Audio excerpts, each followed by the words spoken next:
మిత్రులారా, ఈ రోజుల్లో లవ్ మ్యారేజ్ చేసుకొని జీవితం గడపాలనుకున్నటువంటి మిత్రుల విషయాలలో విషాదమైనటువంటి సంఘటనలు జరుగుతున్నాయి. వాడు లవ్ మ్యారేజ్ చేసుకున్న తర్వాత లేకపోతే ఆమె లవ్ మ్యారేజ్ చేసుకున్నాక వాళ్ళు ఒక దగ్గర పోయి కాపురం చేసుకుంటుంటూ వాళ్ళు ఏదో చిన్నపాటి పని చేసుకుంటూ బతుకుతా ఉంటారు. ఈ అమ్మాయి తరపున వాళ్ళ అమ్మ గాని లేకపోతే వదిన గాని అక్కో చెల్లెలో ఎవరో ఒకరు వచ్చి ఈమెతో కమ్యూనికేషన్ పెట్టుకుంటారు. పెట్టుకున్న క్రమంలో ఏమైతుందనంటే ఈ అమ్మాయి ఆ ప్రేమ అంటే తల్లి కూతుల మధ్య ప్రేమ ఉంటుంది. ఆ ప్రేమ అనేది దూరం కాదు. వీళ్ళు కలిసిపోయి మళ్ళీ వాళ్ళ ఇంటికి పోయి వాళ్ళు ఉండటం చేయటం ఇవన్నీ జరుగుతూ ఉంటాయి. ఇలా ఉండి వాళ్ళ కుటుంబం వాళ్ళ కాపురం మొత్తం కూడా సాఫీగా సాగిపోతే ఎవరికి ఏ ప్రాబ్లం లేదన్నా.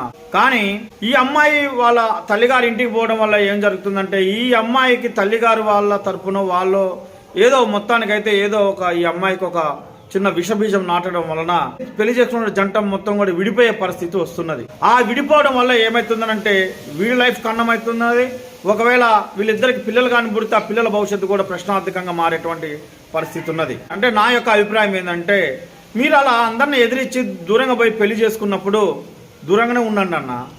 ఎందుకు వాళ్ళతో పోయి కలిసి ఉండటం? కలిసి ఉంటే ఈరోజు సమాజంలో ఎన్ని సంఘటనలు జరుగుతున్నాయో మీరు కూడా అర్థం చేసుకోవాలి. అంతేగాని వాళ్ళు రాగానే పిలవంగానే నువ్వు కూడా నా భార్య హ్యాపీగా ఉంటుంది కదా అని నువ్వు కూడా పోయి రాపో చేయిపో అని అంటావు, మంచిగానే ఉంటుంది. వాళ్ళు ఆడ పోయిరంటే నీ కింద మంట పెట్టినట్టే లెక్క, అర్థం చేసుకోవాలి. అలా కాకుండా నువ్వు ఎవరితో కూడా దూరంగా ఉన్నావు అనుకో, నీ పాటికి నువ్వు కాపురం చేసుకున్నావు అనుకో, లైఫ్ లాంగ్ నిన్ను విడదీయలేరు కదా. నువ్వు లాస్ట్కి అమ్మాయి నిన్ను వదిలిపెట్టిపోయినాక లేకపోతే విడాకులు తీసుకొని పోయినాక నువ్వు ఒక తాగబోతావు, తిరిగిపోతావు, జూదగాడు ఏదో ఒక రకమైనటువంటి పరిస్థితుల్లోకి వెళ్ళిపోతావు కదా. అటువంటి పరిస్థితులు రాకుండా ఉంటాయి కదా. అట్లా ఆలోచించాలని నేను మిత్రులను కోరుతున్నాను.